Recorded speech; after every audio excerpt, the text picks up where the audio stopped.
Hello friends, good morning everyone, welcome back to my channel. আজকের ভিডিওটা পুরো অন্যরকম হতে চলেছে। আগেই তোমাদের কাছে সরি চেয়ে নিচ্ছি, কারণ কোনো রকম আপডেট শেয়ার করার মতন পরিস্থিতিই ছিল না। আমরা এখন আছে গাড়িতে, দেখে একটু অবাক লাগারই কথা। অ্যাকচুয়ালি তোমাদেরকে কোনো আপডেট দিতে পারিনি, তার কারণ কালকে মানে সিচুয়েশনই ছিল না সেরকম। আর তোমরা তো জানোই যে রিসেন্টলি কদিন ধরে শরীরটা খুব খারাপ যাচ্ছে, সেখানে আর কিছু আপডেট দেওয়ার মতো সিচুয়েশনও ছিল না। আর বাবার চোখটা খুব ইমার্জেন্সি হয়ে গেছিল, তাই অ্যাজ সুন অ্যাজ পসিবল নাম লিখিয়েই আজকে যাচ্ছি আবার সম্পূর্ণ নেট্রাল হয়ে। আমার তো না বেরোলেই ভালো হতো, যে আমার সিচুয়েশন, কিন্তু আমাকে যেতেই হবে, অপশন নেই কোনো। রুডি ওখান থেকে অফিস বেরিয়ে যাবে, আর ও বেরিয়েছে, ও গাড়িতে যাচ্ছে। আমি ওর ব্যাগ, হেলমেট সমস্ত কিছু এখানে নিয়ে যাচ্ছি। ও ওখান থেকে ঢুকে কিছুক্ষণ পর একটু ওখানে সমস্ত কিছু সামনে, দেন অফিস বেরিয়ে যাবে। আমাদের কাজকর্ম করে নিয়ে দেন আমরা তারপর ওর সাথে আমি ব্যাক করে চলে আসবো। বাবারা শিয়ালদা হয়ে যাবে। আবার উবের করে দেবো বাবাদের, কারণ ওটা বেটার, একদম সেফ। আর জানি না তারপর যদি পসিবল হয় ওদের শিয়ালদা গিয়ে এগিয়ে দিয়ে আসতেও পারি। এখনো সেরকম কিছু ডিসাইড করিনি, শরীর কতটা পারমিট করবে তার উপর ডিপেন্ড করছে। পুল থেকে এসে এদিকে বৃষ্টি হ্যাঁ হচ্ছে। হয়নি, পুল থেকে এসে কোনো রকমে তাড়াতাড়ি রেডি শেডি হয়ে বেরিয়ে গেছি। আহ তো চলো এগোই। রুডি যাচ্ছে, রুডি গাড়িতে যাচ্ছে না, ও বাইকে যাচ্ছে, মানে ওর গাড়ি নিয়ে যাচ্ছে পুগলাকে নিয়ে। চলো এগোই।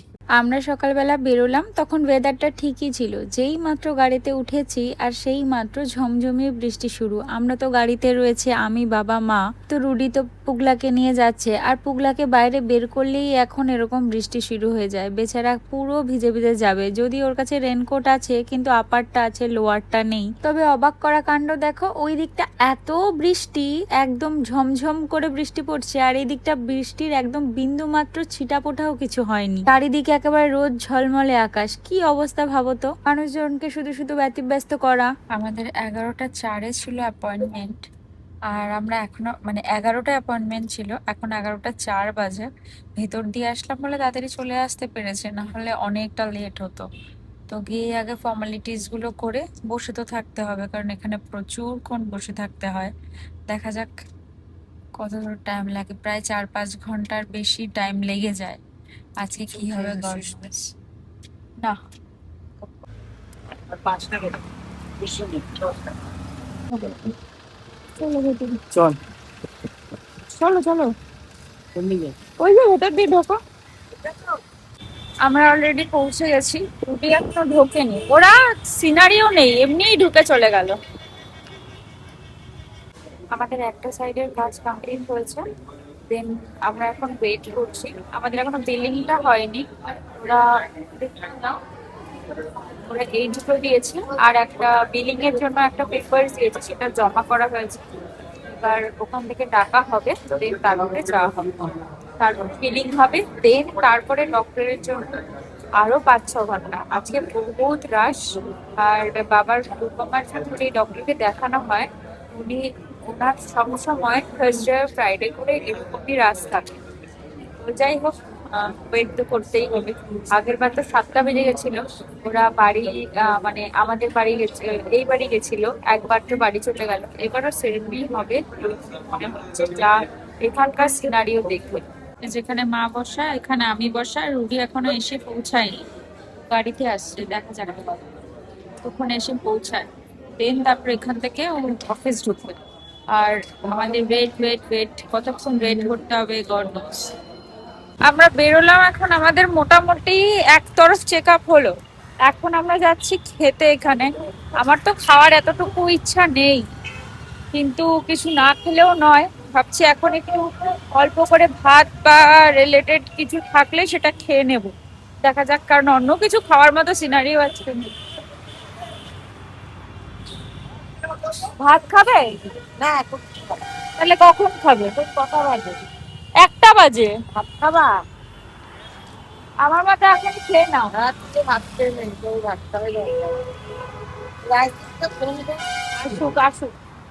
এই যে এটা রুডির অফিস, আর এটা হচ্ছে এন্ট্রান্স গেট। আমরা এই পেছনের দিকটায় আছি, ও অফিসে ঢুকবে, পুরো ভিজে এসেছে। আর আমরা এখন এই দিকের দোকানগুলোতে এসেছি খেতে। এখন দেখা যাক কোন হোটেলটাতে ঢুকবো বুঝতে পারছি না। সামনে একটাতে মায়েরা ঢুকে বসে আছে, এখন রুগী না আসলে বুঝতে পারছি না কোনটাতে ও যেতে চায়। একজন খেতে বসে পড়ছে অলরেডি। একজন সে নিজেকে না পেরে বিরিয়ানি নিয়ে নিয়েছে, আর একজন সবজি ভাত নিয়েছে, তাতে সঙ্গে একটু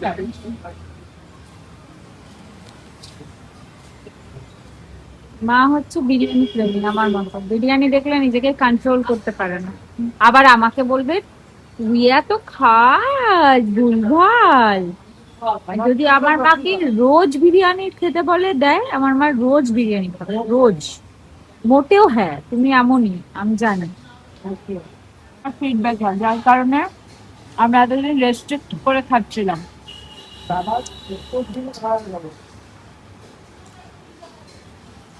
এই হচ্ছে রেস্ট্রিকশনের নমুনা। রাস্তায় খেতে দেবা, রাস্তায়। হ্যাঁ, তোর বাবাকে এখন এতগুলো টাকা পকেটের মধ্যে দিয়ে দে, তাহলে তোর বাবার ব্রেনটা ঠিক পাচ্ছে। আর টাকার চোখে উনি এখন ব্রেনটা নষ্ট করে দেয়।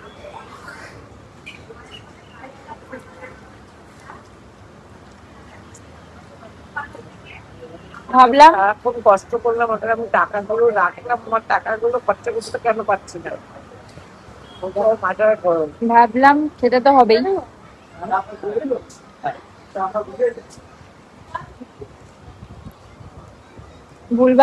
ভুলভালই খাই, যখন খারাপ হয়ে গেছে তখন ভালো মতো খারাপ হোক।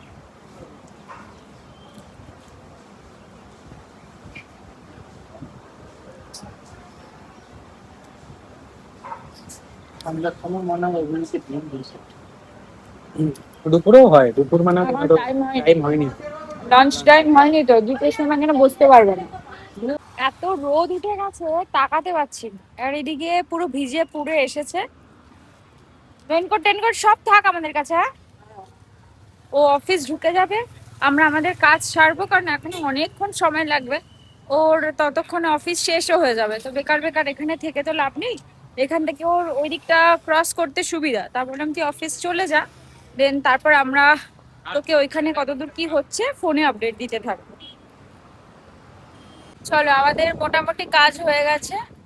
আমরা এখন বেরোবো, রুডিও অফিস থেকে বেরিয়ে যাবে, একসাথে আমরা বাড়ি যাব। বাবাদের এখান থেকে আর কি উবের করে দেবো, বাবারা একবারে চলে যাবে বাড়িতে, মানে সরি বাড়িতে বলছি, শিয়ালদা চলে যাবে। তবে তোমাদের আপডেটটা দিই, ওটি তো করাতে হবে, আগের বারও বলেছিল। তো আজকে আমি না গিয়ে মাকে পাঠিয়েছিলাম, বাবাকে পাঠিয়েছিলাম কথা বলতে। তো কারণ উনি হিন্দিতে কথা বলেন, তো এবার আমি গেলে উনি অ্যাকচুয়ালি আমার সাথে পুরোই হিন্দিতে কথা বলেন, তো বাবার একটু বুঝতে অসুবিধা হয়। তো ওই জন্য মা আর বাবাকে পাঠিয়েছিলাম, ওনারা দুজন কমফোর্টেবলি কথা বলে এসেছে। দেন তারপরে বাবার একটা টেস্ট হবে আগে, আর তারপরে ওটি হবে, ওটির ডেট দেবেন উনি, সেই সমস্ত কথা বলার জন্য তারপরে আমি গেছিলাম। তো উনি আগের বার আমি গেছিলাম যখন, উনি চিনতে পেরে গেছে, মানে গেছিলাম, এবার যখন আবার গেলাম উনি আমাকে চিনতে পেরে গেছে। বললো যে ও ট্রান্সলেশনের জন্য তুমি পাঠিয়েছো না? বললাম হ্যাঁ ম্যাম, একটু মানে উনি নিজে কথা বলতে চেয়েছেন আপনার সাথে। তো যাই হোক, আর এত ভালো অমাইট মানে মানুষ, মানে ধারণা করা যায় না, মানে এত ভালো ডক্টরও হতে পারে, এত ভালো কনভারসেশন, মানে না ওনার সাথে কনভারসেশন করলে বোঝা যায় না আর কেন ওনার এত পেশেন্ট, সত্যি মানে। আর অনেকক্ষণ ধরে ধরে দেখবেন, বুঝে বুঝে পেশেন্টকে, তারপর অবজার্ভ করবেন, দেন তারপরে উনি ডিসাইড করবেন কোনো কিছু। যাই হোক, আমরা নেক্সট ফ্রাইডেতে একটা ডেট নিলাম ওনার টেস্টের জন্য। তো বাবার সুগারটা একটু বেশি আছে, টেস্ট করার জন্য যতটুকু দরকার তার থেকে একটু বেশি। তো উনি বললেন টেস্ট ওটা কমাতে হবে, না হলে করা যাবে না, ওটির পর ইনফেকশন হয়ে যাবে। তখন উনি বললেন যে ঠিক আছে, আগে আমরা ফ্রাইডেতে ডেট নিলাম, আগে টেস্ট হবে, দেন আসবো, দেন আবার ম্যামের সাথে কথা বলে ঠিক করব যে ওটিটা কবে হবে না হবে। আর যেটাই হবে এখান থেকেই হবে, দেখা যাক তারপরে গড নোস। মানে আমরা চেয়েছিলাম ওটিটা করালে ভালো কোথাও থেকে করাবো, তো আমরা তো দিশাতে দেখাতাম। তো লাস্ট কয়েকটা মান্থস আমার একদম পছন্দ ছিল না দিশা, আর শঙ্কর নেত্রালয়টা দেখানোর পর বাবাও স্যাটিসফাইড আর আমিও স্যাটিসফাইড, তো দেখলাম যখন দুজনেই স্যাটিসফাইড তো এখান থেকে করানোই ভালো, আর ম্যাডামকে নিয়ে তো কোনো কথাই নেই। যাই হোক, এখন উবেরটা বুক করেছি, উবের আসুক, দেন ওরা বেরিয়ে যাবে পুরো। চলো। Tata tata tata tata. আমাকে স্টেশনে নেমে একটা ফোন করো, শিয়ালদা স্টেশনে নেমে। টাটা। আমরাও বেরিয়ে গেলাম, বাড়ির দিকে যাচ্ছি। তবে এই পড়ন্ত বিকেল বেলায় তো একটু ঘোরাফেরা করার ইচ্ছাটা ছিল, কিন্তু মন চাইলেও আজকে শরীরটা একদম সাথ দিচ্ছে না। তো অদ্ভুত সুন্দর লাগছে না চারিদিকটা দেখতে? আমার অনেক দিনের ইচ্ছা ছিল জানো তো, এই পড়ন্ত বিকেল বেলায় নিউ টাউনের এই সাইডটায় আসতে। আমার তো তেমন একটা সুযোগ হয়ে ওঠে না। রুডি অফিস থেকে যখন এই সময়টা কখনো বাড়ি যায়, তখন বলে আমাকে যে আকাশটা এত সুন্দর লাগে, মনে হয় মুগ্ধ হয়ে দাঁড়িয়ে কিছুক্ষণ দেখি। রুবি আমাকে বলেছিল যে শিয়ালদা স্টেশন অব্দি যেতে ওদের সাথে, কারণ বাবা মা তো গাড়ি করে গেল, তো যেতেই পারতাম। কিন্তু সমস্যাটা হলো আমার শরীরটা আর পারমিট করছে না, সারাদিন মানে চলেছে তো। আমি ওইখানে লিটারেলি যখন ডক্টরের কাছে গেছে, মানে যাবে বাবা আর মা, আজকে মা বাবাকে পাঠিয়েছি বললাম, আমি লিটারেলি ঘুমিয়ে পড়েছিলাম। মানে এত উইক, এত উইক, আমি বুঝতে পারছি আমি অনেকটা হালকা হয়ে গেছি।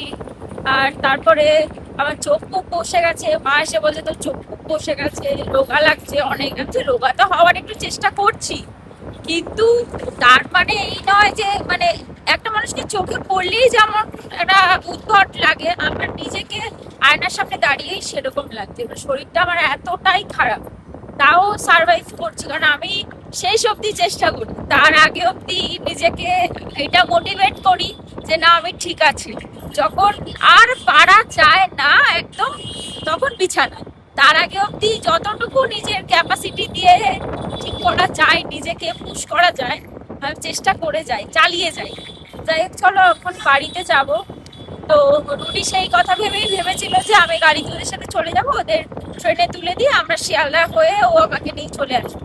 সেটা আর হলো না। ইচ্ছা তো করছিল যতক্ষণ বাবা মার সাথে থাকা যায়, কিন্তু পসিবলই হলো না কোনোভাবে। আমরা এখন বাগুইহাটি পৌঁছে গেছি একদম। এখান থেকে ডিরেক্ট বাড়ি যাব। Rudi office বসবি? অফিস না বসলে কোথাও যেতিস? কোথায়? বানতলা। হ্যাঁ, বানতলা। আজকে ওখান থেকে সামনে একটুখানি। না তো লাগবে না এতটা টাইম। ওই ইসে না হলে চলে আসতে পারতাম। সিগন্যাল পড়ে যায় না প্রচুর, সিগন্যালেই তো 10 মিনিট 15 মিনিট খেয়ে নেয়। আমাদের আরো একটা বাড়ি আসার কারণ হচ্ছে যে এর জামাটা পুরো ভেজা, একদম চুপচুপে, যার কারণে আরো বাড়ি চলে আসা।